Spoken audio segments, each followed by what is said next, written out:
Мекен — бул жер гана эмес, адамдын жүрөгүндөгү эң терең сезим. Ар ким мекенин сагынат. Айрыкча алыска, бөтөн жерге кетип, кыйынчылыкты көргөндө. Бул тасмада биз Москвага барып, ал жакта эмгектенген азаматтын турмушу аркылуу мигранттардын башынан кечиргендерди, сагынычы жана үмүтү тууралуу сөз кылабыз. Атым Азамат, фамилиям Романкулуу уулу. Талас областынын кулуну болом. 2001 жылкымын. Ошол өзүм жөнүндө маалымат. Алгачкы жолу Орусияга кайсы жылы бардыңыз жана ага эмне түрткү болду жана ал жакта эмне жумуш кылдыңыз? Мен алгачкы жолу ошол 2019-жылы окууну бүтүп Бишкекке келип, Бишкекке келгенден кийин бияка ошо жаңы келип, бияка көнүш албай, жумушсуздук менен жумушсуз болуп көп жүрдүм бияктачы. Көп жүрүп ушул кыйынчылык болду бияктан. Жаңы айылдан келген балага. Анан ошол 2020-жылы немеге Орусияга кетиш керек болду. Ошо 2020-жылы жаз мезгилинде бардым. Карантин учурунда. Жок, мен баргандан кийин ушу 15 күндөн кийин карантин болду да. Ошол карантинге илешип калдым мен. Мен барып 15 күндөн кийин карантин болуп калды да. Ал жакка баргандан кийин документ кандай болду? Ал жакта документ биз ал учурда барган кезде жеңил болчу документ.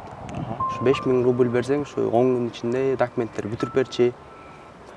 Ошол Москвага барганда эң биринчи заводдо иштеп калдым мен. Ошо заводдо уборщик болуп иштедим. Айлык маянам болсо 25 000 болчу. Ал кезде эми ошо жаңы барганга көп билбей, ошон тиги Москванын бир четинде биякта барып келгендер билет, ушу под Москва деп койчу. Ошол жакка барып иштечик. Заводдо ошо 25 000 акчага иштечик.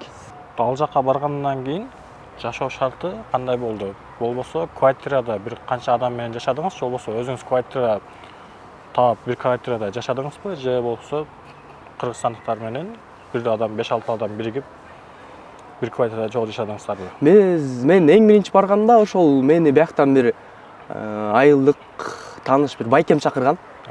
Ошо жумуш бар деп. Анан ошолор менен чогуу бир квартирада жашачык. Биз баарыбыз бир айылдыктар бир квартирада болчук. Бир 2 комнаталуу квартирада 5 адам жашачык ал кезде. Биз биринчи барган кезде кыйынчылык жакшы эле болду. Биз тем более жана карантин учуруна туш келип калдык да. Ошо карантин учуруна туш келип калганда үйдө жатып калдык бир 3 ай. Мен барып 15 күн иштеп, 15 күндөн кийин анан 3 айдайбы карантинде жатып калдык. Ошол кыйынчылык боюнча кеңирээк айтып берсеңиз биздин көрүүчүлөргө. Ал кезде кыйынчылыктар болду. Ал кезде ошо биринчи жолу барганда мисалы жанагындай жумуштарды кылган эмеспиз да эми. Биз барып жанагындай бир чоң заводдо иштеп калдык.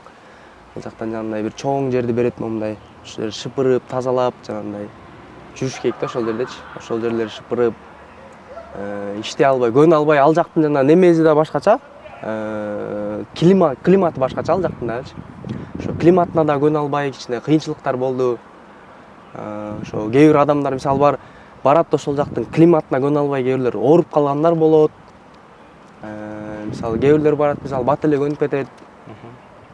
Кыскача айтканда кыйынчылык болот. Ошо мен ойлойм, ушу биринчи барган бардык адамда ошо кыйынчылык болот деп. Мисалы кээ бирлер тил жагынан кыйналат. Тил маселеси боюнча сиз өзүңүз орус тилин канча пайыз билесиз? Канча пайыз эркин сүйлөй аласыз? Мен азыр ошол мен жаңы барган кезде мындай өтө жакшы сүйлөйм деп айтпайм, бирок 80% түшүнчүм. Анан бир 20% жооп берчим да. Мисалы да, нет, там деген сыяктуучу. Ошол кезде курс канча болчу?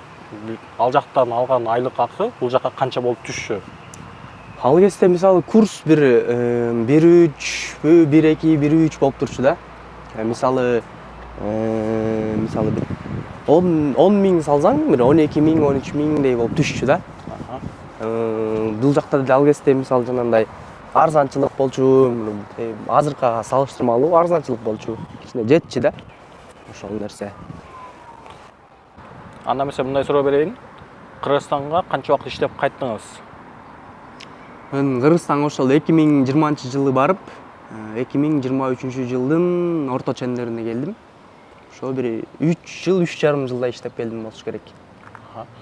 Кыргызстанга келгенден кийин бул жакта жумуш таап алдыңызбы? Жана бул жактын айлык маянасы сизди канааттандырдыбы? Бул жака келгенден кийин жумуш табыш дагы деле кыйын болуп атты. Жумуш таба албай. Айлык маяна аз. Мисалы, тигил жакта барып бир 25 миң иштеп жүрүп, 25 миңге иштеп жүрүп, бияка келсең дагы деле ошол 10 миң, 15 миң айлык болуп атты. Мага көнө албай, ичинде кыйынчылыктар болду. Бияка келгенден кийин да ичинде иштеп, стройкада иштеп көрдүм, башка жумуштарда жана шаурмист болуп иштеп көрдүм. Бирок айлык маянага көнө албай койдум бул жактыкына. Мисалы 10 миң, 15 миң айлык бияка берсең тияка жетпейт дегендей болуп, ошондой болуп турду. Анан ошол учурларда бияктан кыйналып кайра кетишке мажбур болдум. Бияктан кредит алдым, тияка карыз болдум, бияка карыз болдум. Кредиттин артынан кредит болуп кетти. Анан кайра кетиш керек болуп калды. Ушул бул жакта бир 1,5 жылдай жүрүп, анан кайра Москвага бардым. Кайра Москвага барганда, мурункуга караганда кийинки барганым мындай оорураак болду да. Мурунку учурда мисалы баргандан кийин бир эле документ жазатып коюп 5 миң сомгочу. Ошентип жазатып коюп жүрчүк. Азыр кийинки барганымда уже ал документтин баасы 8 миң, 10 миң болуп кетти. Квартиранын баасы бир 7 миң, 8 миң болуп кетти. Бирок ал жактын немеси дагы айлык маянасы да көтөрүлүптүр. Анан дагы ошо Орусия бир закон киргизди. Сахарова деген. Ошо барып келген баргандар билет ошону. Сахарова деген. Ал жакка да бир өзүнчө акча кетет, мисалы 10 миң, 15 миң акча кетип калат ал жакка дагы. Ошол документтери кыйын, квартира кымбат. Мен биринчи баргандан экинчи барганда уже тамак аштары да кымбат болуп кетти. Бирок ал немесинен дагы айлык маянасы дагы кымбат болуп атты. Ал жакка баргандан кийин сизде алдамчылык учур болду эле. Болбосо иштеп айлык маянасы албай калган учур болдубу? Антип алдамчылык болгон жок менде. Бирок өзүм иштеп, мисалы, жумушта иштеп атып, анан ичине оор болуп кетип, оорчулугуна чыдай албай, анан өзүмдүн айлыгымды, айлык маянамды өзүм ала албай чыгып кетип аткан учурлар болуп атты өзүм. Бирок мен эч ким мынтип алдап кетип, андай неме андай болгон жок вообще менде. Туулган жердин топурагы алтын дейт. Сизди Орусияда жүргөндө бул жака мындай мекендин жыты тартып атыптыбы? Албетте, ал бардыгы эле ошол мисалы Орусия болсун, мисалы Англияга деле барып атат, азыр Европа жактарга барып атат. Ошол жактарда мисалы ар бир адамдын немеси болот да, мисалы мекенге болгон сагынуу, ата энеңди сагынасың, бир туугандарыңды сагынасың, куса болосуң. Анын үстүндө мисалы Орусиядан жүрүп, мисалы мындай ээн эркин жүрө албайсың. Мисалы көчөгө чыксаң эле бир орустар бир башкача карап, мисалы кээ бирлер бар ушу бетиңе эле айтып салат да. Силер мигрантсыңар, силер мындайсыңар деп, мисалы экинчи сорттуу адам көрүп коет да. Кээ бирлер мисалы эми бетиң айтпаса деле мындай жаман карагансып, жаман көргөнсүп калат. Кээ бирлер бар ушу бетиң эле айтат. Ушундай силер мигрантсыңар, силер экинчи сорттуу адамсыңар деп элечи. Анан ал жакта неме деген бар, мисалы милициялар бар. Мисалы биздин Кыргызстанда деле көп улуттун немелери жүрөт да, мисалы. Аларга мисалы бизде андай закон жок. Мисалы Орусияга барсаң ошондой закон бар. Мисалы милицияны көрсөң, ал милиция кармайт, обязательно көрүп калса эле кармайт. Документиң туура болобу, туура эмес болобу, алып барат да кыйнап, акча алуу максатында кыйнай берет да жөн элечи. Мисалы документ жасатасың, документиң базада болсо деле, сенин документиң базада жок экен, же мындай экен, тигиндей экен деп бир шылтоо табып, акча алуу максатында бир шылтоо табып кыйнайт жөн элечи. Өзүңүз да ошондой кыйноого туш болдуңузбу? Жок, мен Кудай сактасын андай кыйноого туш болгон жокмун. Бирок туш болгондорду көрүп аттым. туш болуп, ушу менин жанымда жашаган эле, менен чогуу иштеген балдар эле мисалы Москвадан кармалып калып, жанымда аякта милициялар мисалы сразу отделениеге алып кетет. Ушу милициялардын өзү иштеген жерине алып барат дагы. Анан эгер акчаң жок болсо ошол жака камап коет жөн эле. 4 саат, 5 саат эч нерсе неме бербейт, эч нерсе неме кылбайт, бир комнатага алып барып камап коет. Ошондой балдар болот да, ошентип мисалы кармалып калат. Бир күн жок болот, экинчи күнү келип аткандар болот.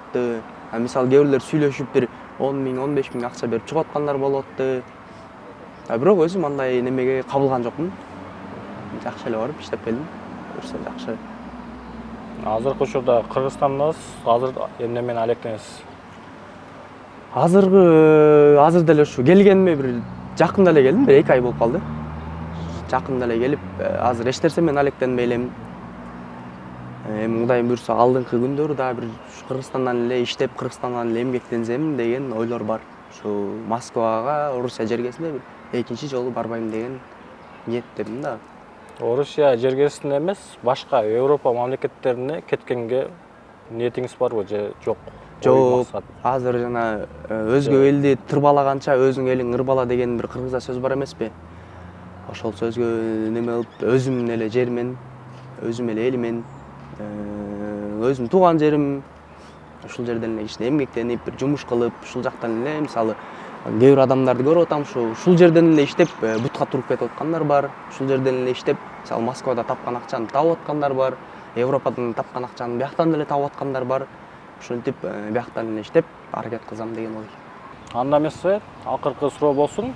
Азыркы учурда чет мамлекетке иштеген, кеткени жаткан жаштарга кеңешиңиз? Аларга айтарым ошол колдон келсе чет өлкөгө чыкпай эле койгула дейт элем. Колдон келсе эгерде. Эгер колдон келбесе, бул айла жок. Чыгып келиш керек. Бул Кыргызстандан деле азыр уже Кудайга шүгүр Кыргызстаныбыз эле өнүгүп калды. Жумуш ордундары көп Кыргызстанда деле. Ошолорго мисалы барбай эле коюңуздар деп айтат элем. Ал жакка барганда деле, ал жакта деле өтө оңой эмес. Азыр өтө кыйындатып салды. Дагы Орусия мамлекети башкача бир закондорду киргизип, азыр уже мигранттарга болгон кысым мурдакыдан өтө неме болуп кетти да. Өтө жогорку деңгээлде кысым көп болуп кетти да. Ошо азыркы барам же барат элем деген жаштарга айтарым ошо. Барбай эле коюңуздар. Өзүбүздүн элибизде, өзүбүздүн жерибизде деле нан табып жесек болот. Мисалы 1 миллион кыргыз Россияда жүрсө, мисалы биякта калган 6 миллион кыргыз деле өзүнүн жанын багып атат, ушу Бишкекте эле иштеп, Кыргызстанда эле иштеп өзүнүн жанын багып атат. Ал жакта жеген окатты бул жактан деле жеп, ал жактан тапкан акчаны бул жактан деле табып атат. Ошон үчүн ушу барам деп ниет койгондорго ушу барбай эле коюңуздар деп айтат элем мен. Чет өлкөдө иштеп жүргөн ар бир жараныбыз аман эсен Ала Тоого кайтып келишин тилейбиз. Сиздер менен болгон мен Султаналуу Альберт жана Азамат Раманкулов.